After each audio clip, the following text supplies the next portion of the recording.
Olá, participante! Seja bem-vindo a mais um Mercado em Foco. Vamos aqui entender os principais movimentos econômicos e os impactos nos investimentos. Bom, iniciando pela parte macro, não podia deixar de falar, as tensões geopolíticas, bem como a expectativa de um possível acordo formal entre Estados Unidos e Irã, se destacaram mais uma vez ao longo do mês de maio.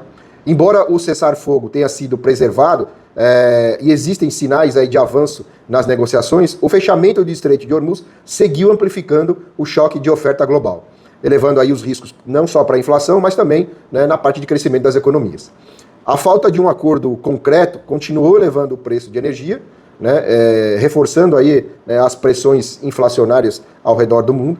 Diante desse cenário, os analistas revisaram as suas expectativas para a trajetória de juros, reduzindo aí as apostas de flexibilização monetária, em algumas economias passando até precificar juros mais elevados por mais tempo. Tá?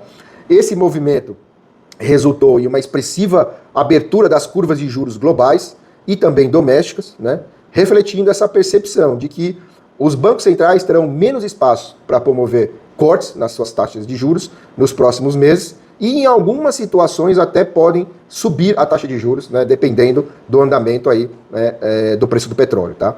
Nos Estados Unidos, a inflação voltou a acelerar, impulsionada principalmente pela alta do preço dos combustíveis.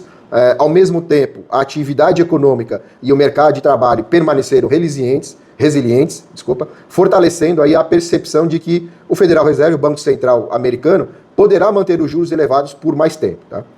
Como reflexo desse cenário, os mercados passaram a reduzir as apostas de corte de juros e até mesmo considerar a possibilidade de novas altas.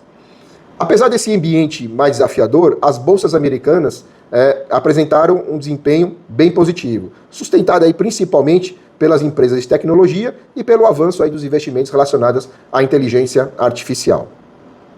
No Brasil, a inflação seguiu pressionada aí com novas revisões para cima nas expectativas aí dos agentes econômicos, boa parte refletindo aí o impacto do choque do preço de energia e fertilizantes. Esse conjunto de fatores provocou uma forte abertura da curva de juros doméstica, levando o mercado a praticamente, nas expectativas, eliminar novos cortes da Selic no curto prazo e até projetar altas da Selic aí, nos meses que encerram o ano de 2026.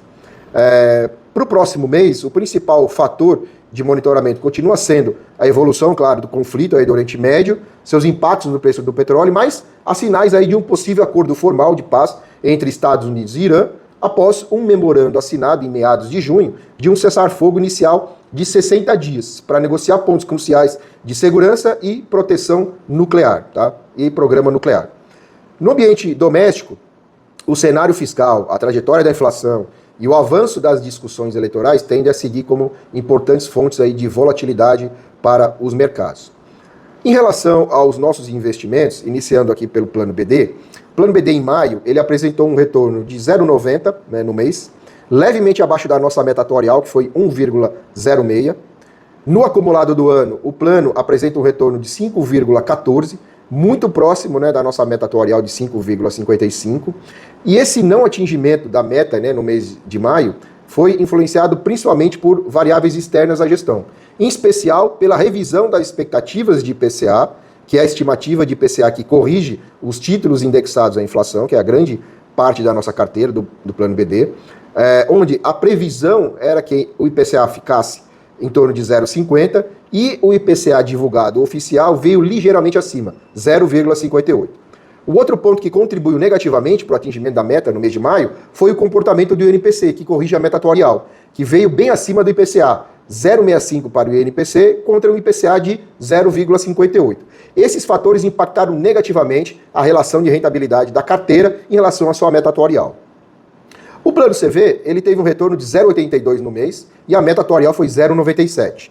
No acumulado do ano, o Plano CV apresenta um retorno de 5,42, equivalente a 103% aí da meta atuarial de 5,28%. O destaque positivo da carteira foi o segmento de renda fixa e a estratégia de ações no segmento de renda variável acabou entregando um resultado negativo no mês, pelo desempenho do Ibovespa. Outro fator que atrapalhou o atingimento da meta foi a revisão da expectativa de IPCA, como já mencionei acima. A expectativa de IPCA era 0,50, que corrigiu os títulos, e o IPCA divulgado veio ligeiramente acima, 0,58. Um destaque que eu gostaria de fazer aqui é um estudo comparativo de retorno sobre risco dos planos CVs de mercado, onde a gente faz um comparativo do plano CV com 174 planos consultados pela Atos, né? O plano CV ele se encontra na 11ª posição na questão de retorno sobre risco, uma excelente posição frente aos 174 planos, tá? Bom, por fim, o Plano Família, ele apresentou um resultado no mês de 90% do CDI, equivalente a 0,96%. Em relação ao índice de referência do plano, fechamos o mês com 85% do índice. No acumulado do ano até maio, o retorno está em 100,2% do CDI, equivalente a 5,66%. E em relação ao índice de referência, estamos com um atingimento de 95,3%. Lembrando aqui que o índice de referência do Plano Família ele é de 105% do CDI.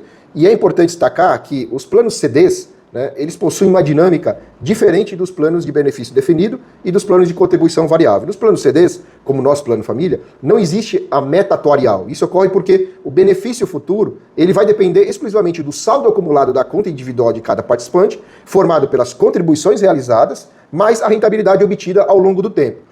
Por esse motivo, o desempenho, né, do plano ele é acompanhado por meio de um índice de referência, mais conhecido como benchmark, tá? Que é utilizado apenas como parâmetro para avaliar a performance dos investimentos desse tipo de plano. Tá? Esse índice ele não representa uma obrigação ou uma garantia de rentabilidade. Né? Já os planos BDs e CVs, existe uma meta atuarial, né, que representa a rentabilidade necessária para assegurar o equilíbrio entre os ativos do plano e os compromissos futuros com os pagamentos dos benefícios. Essa meta definida, né, ela é definida considerando as premissas atuariais, como inflação, taxa real de juros, e serve como referência para avaliar a suficiência dos recursos do plano. Tá? Então essa é a diferença aí. Eu achei interessante explicar, porque nós já tivemos alguns questionamentos de participantes em relação a isso, ok?